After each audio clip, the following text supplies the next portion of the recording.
سلام. با آموزش دیگه‌ای از سافت‌سرا همراه شماییم. لطفاً اگر از ویدیوهای ما رضایت دارید، کانال ما رو سابسکرایب و ویدیوها رو لایک کنید. اینجوری میتونید از ما حمایت کنید. ما همینجوری میتونیم ویدیوهایی با کیفیت بهتر و بیشتری رو برای شما تهیه کنیم و به صورت رایگان در اختیارتون قرار بدیم. در ضمن میتونید به وبسایت سافت‌سرا مراجعه کنید به آدرس softsara.ir و ضمن دانلود رایگان آموزش‌های بیشتر به مجموعه کامل از نرم افزارهای کاربردی هم دسترسی داشته باشید. و اما در این قسمت نوبت به این میرسه که شما رو با نحوه باز کردن و ذخیره سازی فایل ها در محیط برنامه آشنا بکنیم.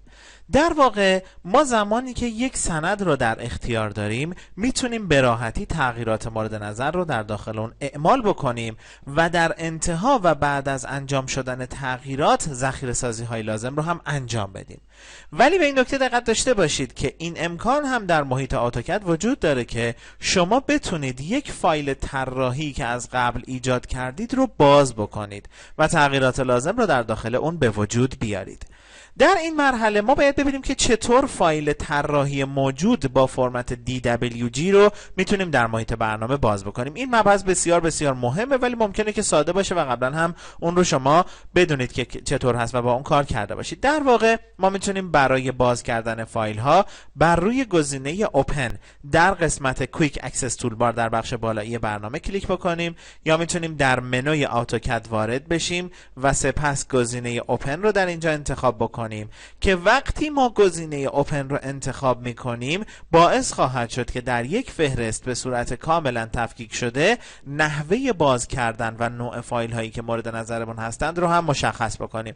به صورت پیشفرض معمولا فایل هایی از نوع دراوینگ یا نقشه های ترسیم شده اتوکد رو ما میتونیم مستقیما باز بکنیم ولی میتونیم از انواع دیگر فایل ها هم مثل شیت ست ها یا فایل های با فرمت DGN هم استفاده بکنیم. خب در مرحله بعدی و به عنوان یک روش سوم میتونیم فشردن کلیدهای کنترل او رو به شما عزیزان بگیم که به این ترتیب و خیلی خیلی راحت میتونید که در واقع کادر سلکت فایل رو فراخوانی بکنید برای باز کردن فایل های مورد نظرتون. حالا به عنوان مثال میریم به سراغ فایل فلور پلان سامپل که به همراه خود اتوکد ارائه شده با فرمت DWG یا همون دراوینگ هست. خب با انتخاب و باز کردن این فایل مشاهده میکنید که محتویاتش در این قسمت برای ما نمایش داده میشه و ما خیلی راحت میتونیم حالا تغییرات لازم رو بر روی فایل مورد نظرمون اعمال بکنیم. خب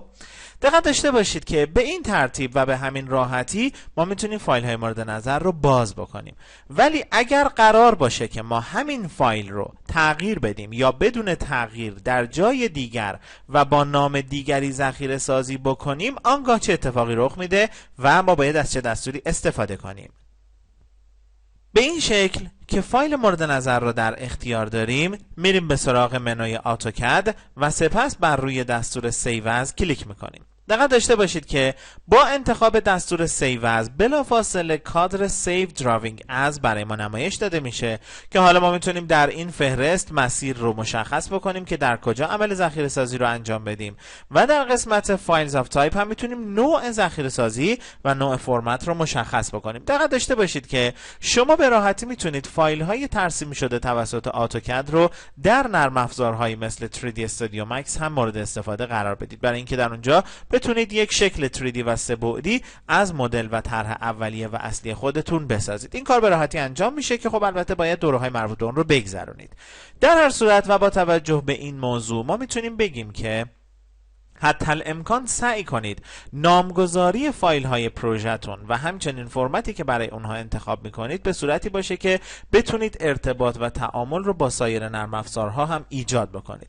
فرمت DWG فرمت عمومی اتوکد هست و شما میتونید با ورژن های مختلف هم اون رو ذخیره سازی بکنید. ببینید که در اینجا ما اتوکد 2013 2010 2007 2004 و 2000 رو داریم و به همین ترتیب فرمت های دیگر با شکل های دیگر رو از نسخه های مختلف اتوکد داریم، در حالی که ما در نسخه 2015 مشغول به کار هستیم ولی میبینید که ما یک بازگشت به عقب رو در فرمت ها هم داریم. خب در این مرحله ما باید آدرس رو مشخص کنیم. بنابراین در این فهرست میریم به سراغ فولدر CAD 2015 Underline Projects که البته به همراه این مجموعه آموزشی هم به شما ارائه شده. در اینجا ما باید نامی رو برای پروژمون در نظر بگیریم. به این ترتیبی که ملاحظه میکنید مثلا ما یه دونه underline رو در بین کلمات و به عنوان فاصله قرار میدیم، به این ترتیبی که در این تصویر هم مشاهده میکنید. floor underline plan underline sample.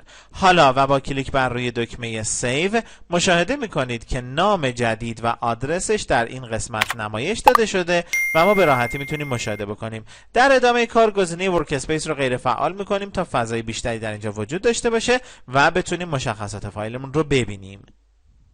به همین ترتیب ما میتونیم از انواع دیگر فرمت ها و حالت های ذخیره سازی هم استفاده کنیم. بنابراین اگر که بریم به سراغ دستور سیو از، مشاهده میکنید که میتونیم علاوه بر فرمت دراوینگ یا همون DWG فرمت های دیگری مثل دراوینگ تمپلیت رو هم استفاده بکنیم.